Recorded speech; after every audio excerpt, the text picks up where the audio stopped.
Thank you, Samira, and thank you for the invitation. So I was invited in 15 minutes to cover public engagement in AI, and then given the kind of broader thing of like reflect, it's like, well, I could be here for a very, very long time. But what I've tried to do is obviously narrow it down a little bit. But I just wanted to give so I come at these questions from a slightly different place, I think, from the last couple of talks, less perhaps close to the kind of clinical interface and more in the context of being one of 3 or 4 social scientists among 2,000 data scientists and genomicists at the Wellcome Sanger Institute, where we're kind of constantly trying to understand why we're there, and everybody else is also trying to understand why we're there. And then being at the University of Cambridge in the Faculty of Education, where there's a lot of research that goes on around dialogue, and what does dialogue mean, and how do we do it well? And it's kind of partly bringing those two things together that I'm going to talk around. And that what we do across both settings is have this kind of loop between, we do social science research, we're interested in, what do the public or publics really think and feel about developments in data science and AI.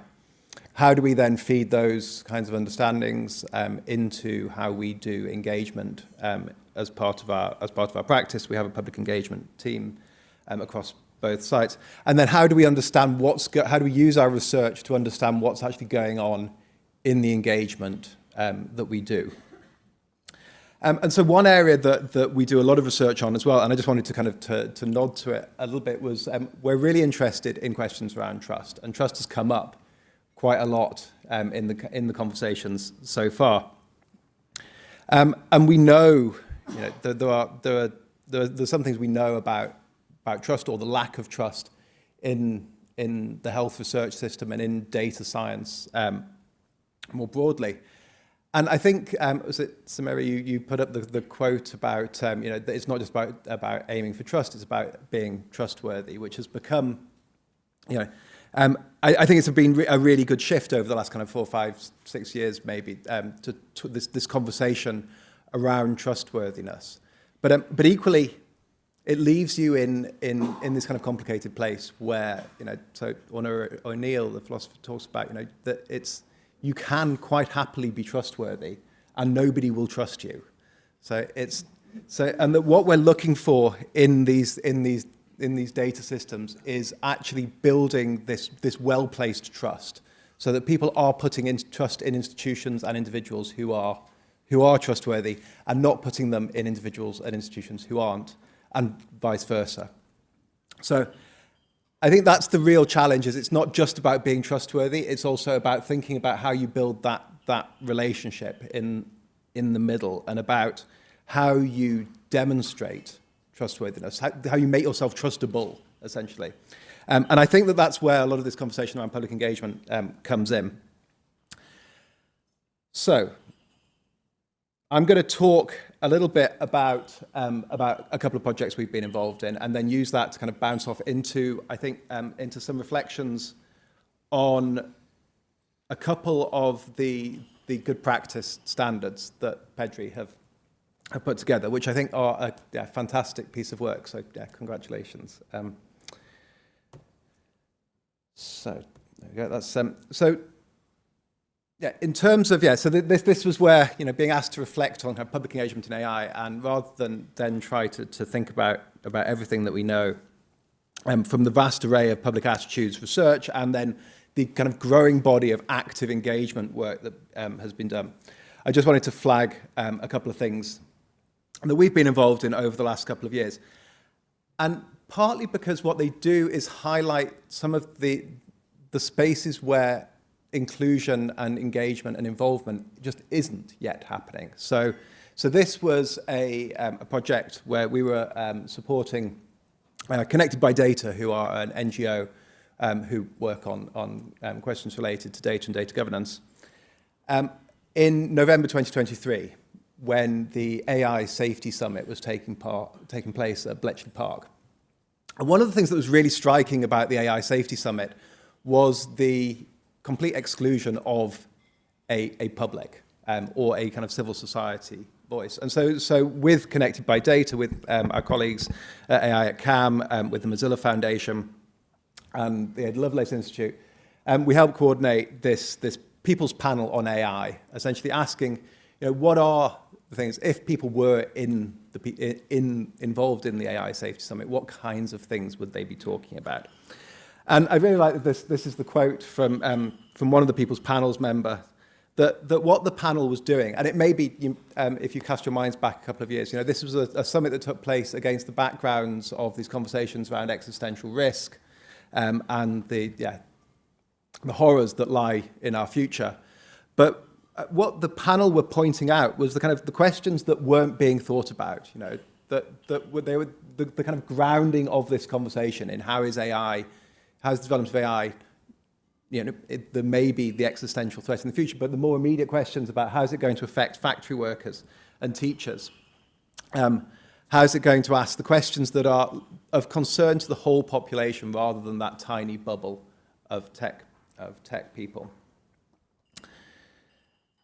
And the kind of recommendations that came out of that panel included some of the things that I think are familiar from the PEDRI work around, this importance of data literacy, the importance of kind of ongoing conversations and engagement. The second piece of work that we were involved in last year with, again, with our colleagues at AI at CAM, was trying to, again, bring in some of these public voices into conversations where they weren't necessarily directly being heard, which was around the new Labour government's AI missions. So the government had around the government's missions in climate, in health, in education, in terms of what is it that people were expecting and hoping for in terms of the application of AI in those fields, and what were they worried about? So, and you had a kind of similar set of, so across the four different areas we had, I pulled out the ones around health here, but these things that people would really like to see around, improving treatment, preventing poor health, the use of AI in accelerating drug development, and freeing medics from paperwork, which was that thing kind of came across a number of sectors. And then these concerns around AI as decision maker, around the risks of dehumanizing mental health care, the kind of about compounding the Google Doctor effect, and around the kind of the impact on privacy.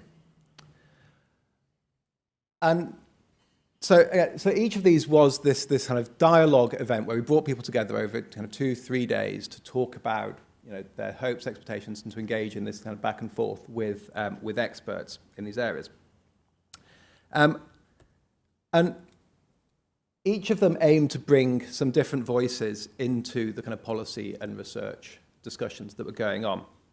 And we heard in the previous session some of the kind of fantastic work that Layla, I was really interested, and I'm going to come back actually because there was something that you said that just really touched on something that we've been doing and have found. But about this kind of question of how do we bring in different voices?